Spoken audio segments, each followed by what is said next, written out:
I know it's been a while since we've done a 26 weeks or less on this channel. I mean, we've been doing a lot of home games. I mean, looking at all of these board games and soon be looking at VCR games and video games, I've kind of been tempted to do more of them. Wait a minute. Temptation. I got it! I found a show we could talk about for 26 weeks or less.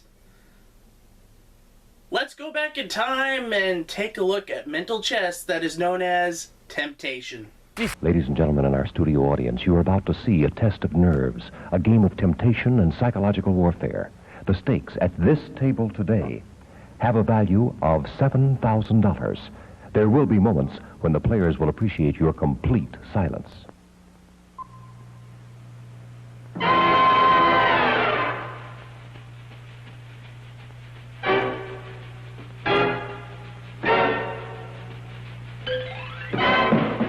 This is Temptation, and here is Art James.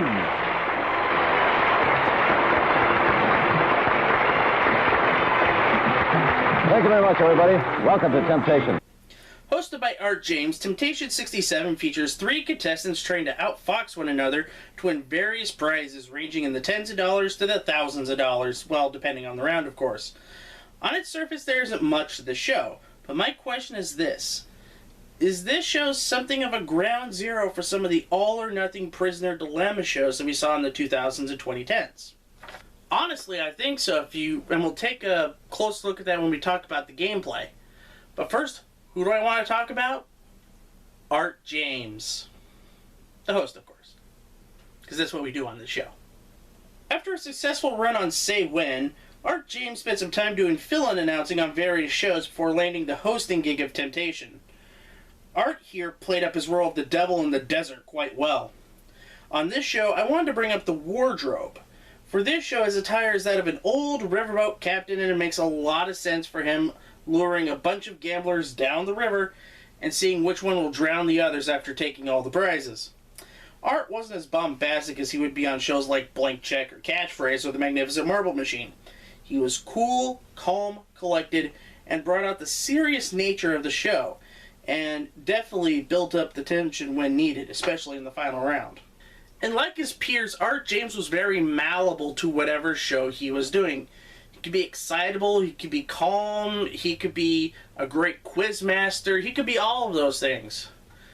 Sadly, he's not fondly remembered as the likes of a Trebek, a Barker, a Rayburn, or a Martindale, mainly because a lot of his prime shows were in the 60s and not a lot of episodes of those shows exist. It's a sad time. The set itself is very minimalistic in its design. First, the whole set was simply a showroom with 3 curtains hiding the prizes, and then you have the contestant island where all 3 sit along with Art James's podium. Even so, it looked fantastic and drove the point home. Although the show is shot in color, no color copies are currently on the trading circuit, but the black and white copies we do have make the show even more intriguing. It gives the show this espionage style, and I always enjoy those. Old school spy shows like Peter Gunn I've always enjoyed. Speaking of minimalist, the game is as well. The 3 contestants are shown 3 prizes. Prize number 1 is the most expensive, prize number 3 is the least expensive, and prize number 2 is somewhere in the middle. After the prizes are shown, the 3 contestants must pick a prize that they want, but also that the other 2 contestants won't select. If you pick a prize that another contestant doesn't want, then that prize is yours, and it goes into your bank. If 2 or all 3 contestants select the same prize, then nobody gets the prize. Or as Art James would say, Because if 2 or more players are on the same thing, you're dead. All right? the game itself is like the prisoner's dilemma, but played a bit differently. Instead of just deciding to split or steal, friend or foe, share or shaft, or anything like that, it's figuring out your opponents and trying to accumulate prizes that they don't want or you think they aren't going to pick.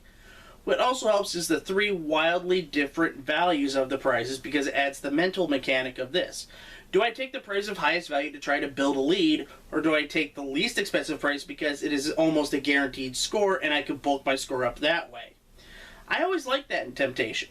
What also helps Temptation is that all the prizes get more expensive as the games go on. So while round 1 is a price scale usually between $50 to $250, round 2 would be $75 to $400, and so on and so forth. Rounds 3 and 4 had a small wrinkle where after the contestants make their selections, they are revealed and Art will tell them if the contestants are on the same prize, and one of them must get off of it in order to possibly win a prize and build their score up.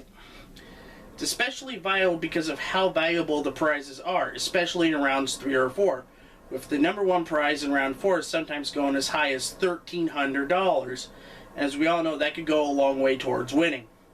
The final round brings out the most expensive array of prizes, usually totaling over $3,000.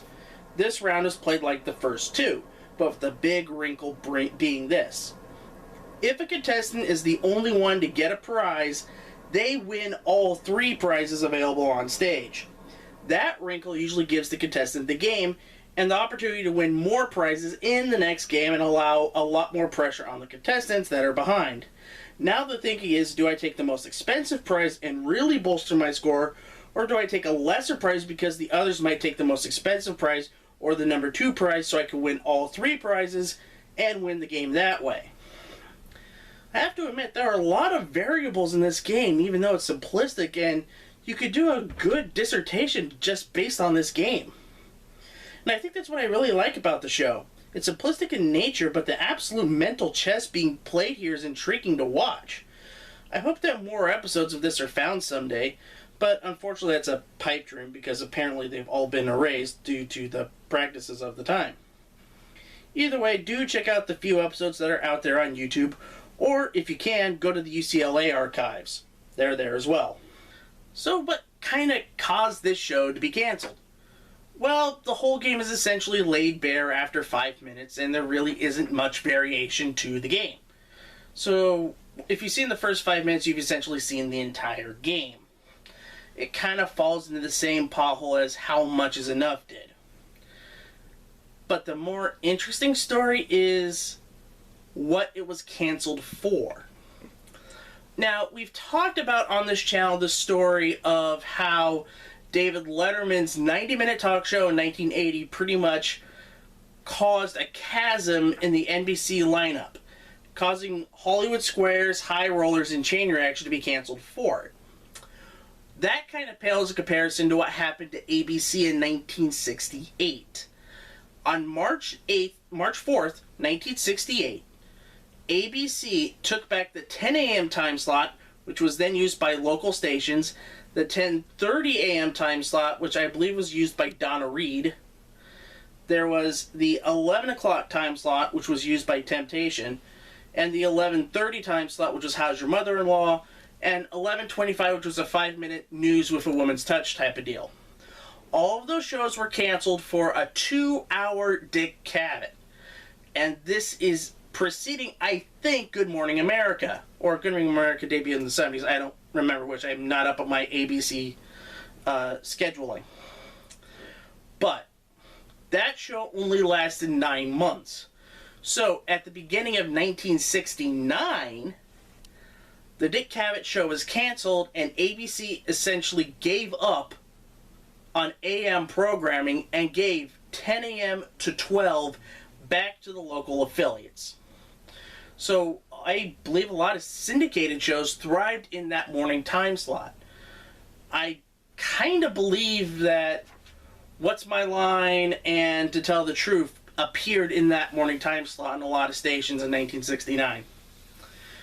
The 2-hour giving back to the affiliates would stick around until around 1970, when the 11:30 a.m. time slot would be used for sitcom reruns once again. So that's going to do it for this edition of 26 Weeks or Less. I hope you enjoyed the show. If you liked what you see, leave a like, leave a comment, subscribe to the channel. Or if you really want to help out the channel and you want to pick out a show to do for 26 Weeks or Less, or a home game variant like a board game, a VCR game, or a video game that we could do for the home game, become a Patreon backer at patreon.com/GameShowGumbo. I'm Cyndi Sadman, and until next time, bye-bye!